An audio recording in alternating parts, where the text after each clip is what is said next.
Bu, selama Ibu mendapatkan amanah sebagai wali kota di Mojokerto sejak tahun 2018 kalau nggak salah Ya, Bu, betul.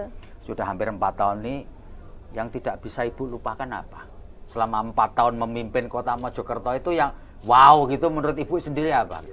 Saya kira Pak Feby, setiap hal itu bagi saya sesuatu yang menarik dan selalu terkenang. Ya. Apapun itu yang berhubungan dengan masyarakat, apalagi amanah ini kan sebagai kepala daerah itu sangat kompleks ya. Jadi dari urusan A sampai Z kita urusi semuanya.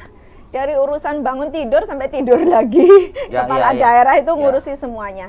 Di setiap hal itu pasti bagi saya sesuatu yang menarik untuk selalu saya kenang dan saya ambil pelajaran atau hikmah. Karena contoh sekarang pandemi saja.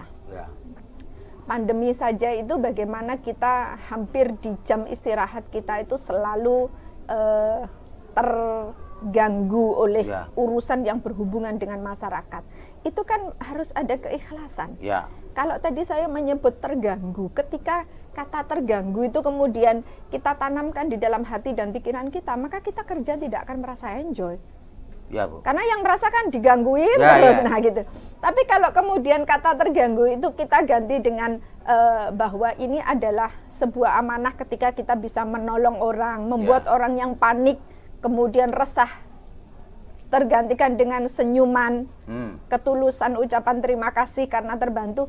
Ini kan sesuatu yang membahagiakan bagi saya secara pribadi. Sehingga pengorbanan waktu istirahat, waktu dengan keluarga atau apapun itu tidak menjadi sesuatu yang mengganggu lagi, tetapi sesuatu yang sangat bermakna karena setiap waktu yang kita korbankan itu ternyata ada hasil yang positif yang membuat orang terbantu dengan ikhtiar kita. Bu, banyak para pejabat ini yang kemudian berusaha meninggalkan apa yang disebut sebagai warisannya di sana. Nah, dari 4 tahun menjadi pemimpin kota Mojokerto ini, apa Bu yang menurut Ibu yang sudah Ibu tinggalkan? Legacy lah orang sekarang bilang ya. Bisa cerita Bu, legacy yang Ibu tinggalkan untuk warga kota Mojokerto? Ya, bagi saya legacy itu kan harus sesuatu yang long life, betul, gitu ya. Betul, jadi betul. Sisi kemanfaatannya harus jangka panjang. Maka kalau berbicara tentang jangka panjang sebenarnya banyak hal. Tidak hanya sekedar sesuatu dalam tanda kutip fisik yang bisa dilihat dan dimanfaatkan, tetapi sebenarnya sebuah regulasi yang memberikan manfaat jangka panjang itu juga kami lakukan. Meskipun Pak Feby itu dari sisi politis biasanya nggak begitu kelihatan kan gitu. Apa itu? Padahal kan kemanfaatan itu juga jangka panjang gitu ya. Jadi saya pun menyeimbangkan dua hal ini. Dari sisi fisik, sesuatu yang bisa memberikan manfaat jangka panjang tentu adalah infrastruktur. Infrastruktur ini pasti sekarang kota Mojokerto ini bisa dilihat bahwa salah satu prioritas saya di dalam RPJMD adalah mewujudkan kota Mojokerto sebagai kota wisata berbasis sejarah dan budaya. Nah, sejarahnya Mojopahit dan juga sejarah Soekarno. Dan ini kita kemas sebagai salah satu potensi untuk wisata. Maka dari itu sekarang infrastruktur publik di kota Mojokerto sudah berubah coraknya ke arah Mojopahit. Gitu ya, semuanya bernuansa Mojopahit ya.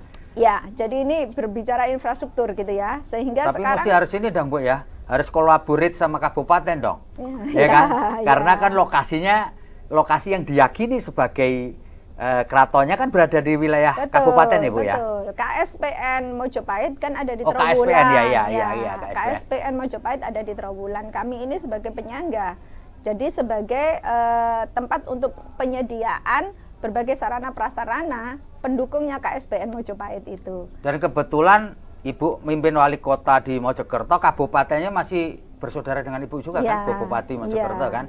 Jadi kolaborasinya mestinya lebih enak ya Bu. Betul.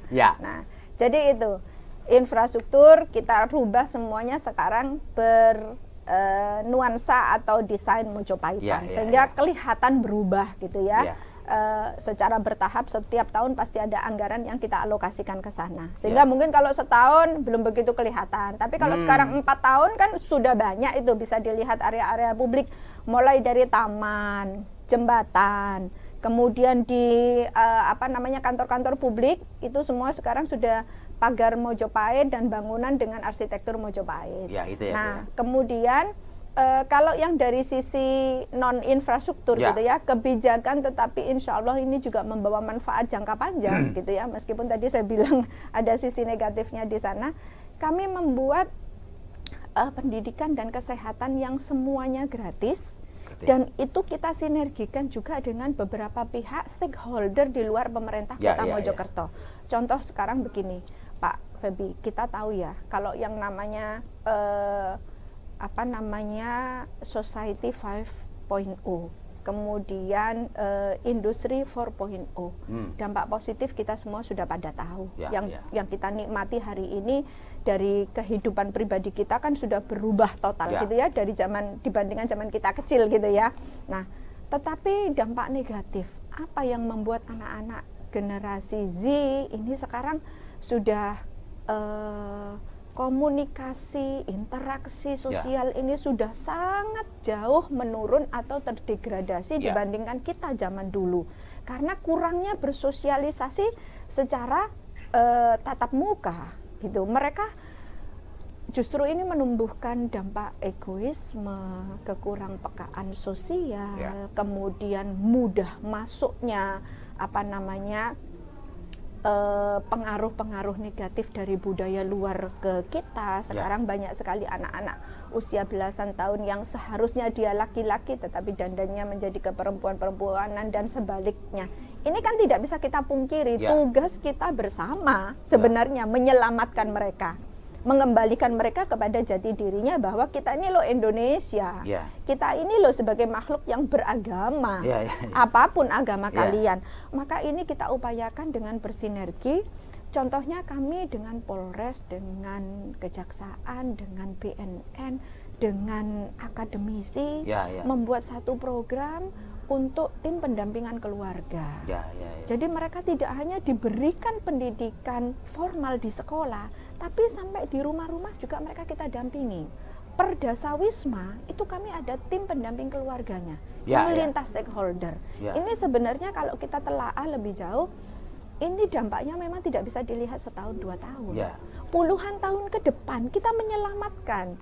Dan ini harus sustainable. Gitu ya. Itu ya yang Ibu gitu jadi ya. obsesi ya. Iya. Karena kita kan perempuan ibu gitu ya. Ya punya putra, punya putri lah gitu Ibu ya. Jadi kan kepingin menyelamatkan generasi penerus bangsa ke depan. Memang tidak semua keluarga atau orang tua memutuskan anaknya di tempat pendidikan yang tepat, contohnya boarding school yang memang 24 jam bisa terawasi oleh tenaga-tenaga di sana. Tapi bagaimana ketika orang tua tidak memutuskan itu sebagai pilihan untuk mendidik putra-putrinya. Nah, dan pengaruh negatif ini kan luar biasa saat ini. Nah, itu yang salah satu legacy yang ingin siapapun nanti ke depan ini juga punya visi yang sama dengan saya. Karena ini sebenarnya sangat punya pengaruh besar 10-20 tahun ke depan untuk menyelamatkan generasi penerus bangsa kita. Bu, Ibu ini masa tugasnya akan berakhir tahun depan, betul ya Bu ya? Betul. Ibu mau terusin lagi atau gimana ini? Berhenti dulu dong, karena kalau itu iyalah, kalau itu ya Bu, maksudnya nanti kan ada pemilu raya ini ya. Betul. Tahun 2020 ampe kalau orang bilang di sini. Ibu tertarik jalan terus atau sekian aja gitu? Kalau saya begini Pak, dari apa yang sudah saya kerjakan di Kota Mojokerto, saya lihat dampaknya dulu. Apakah selama ini 5 tahun itu memang sudah memberikan dampak positif kepada masyarakat dan ada sesuatu yang harus dilanjutkan menurut masyarakat, tentu ini adalah sebuah amanah yang harus saya laksanakan. Tetapi kalau masyarakat tidak puas dengan kepemimpinan saya, ya berarti saya kan tidak boleh memaksakan diri. Tapi kalau saya lihat Ibu kalau maju menang mutlak nih kayaknya. Dilihat hasil surveinya. Ya kan Mojokerto sudah berubah total, bagus, asri. Ya sudah Bu, maju aja menang mutlak Ibu pasti. Insya Allah Bu ya. Dilihat hasil surveinya. Di situ akan ketahuan karena itu adalah suara masyarakat gitu ya. Iya. Baik, Tribuners, kita ngobrolnya asik nih dengan Neng Ita. Wali Kota Mojokerto soal UKM, bagaimana obsesi yang sudah beliau ingin tinggalkan buat Kota Mojokerto, dan tentu saja tadi yang pertanyaan terakhir, kalau memang masyarakat Kota Mojokerto menghendaki beliau jalan terus, Ibu kan tidak keberatan kan? Ya. Tentu saja. Demikian Tribuners ngobrol kita dengan Wali Kota Mojokerto yang saat ini berada di Kota Padang untuk menghadiri Rakernas Asosiasi Pemerintah Kota seluruh Indonesia di Kota Padang yang nanti akan berlangsung pada tanggal 7 sampai tanggal 10 Agustus. Saya Febi Mahendra, pamit undur diri. Assalamualaikum warahmatullahi wabarakatuh. Salam damai sejahtera buat kita semua. Salam sehat dan jangan lupa tetap bahagia. Terima kasih Bu. Assalamualaikum warahmatullahi wabarakatuh.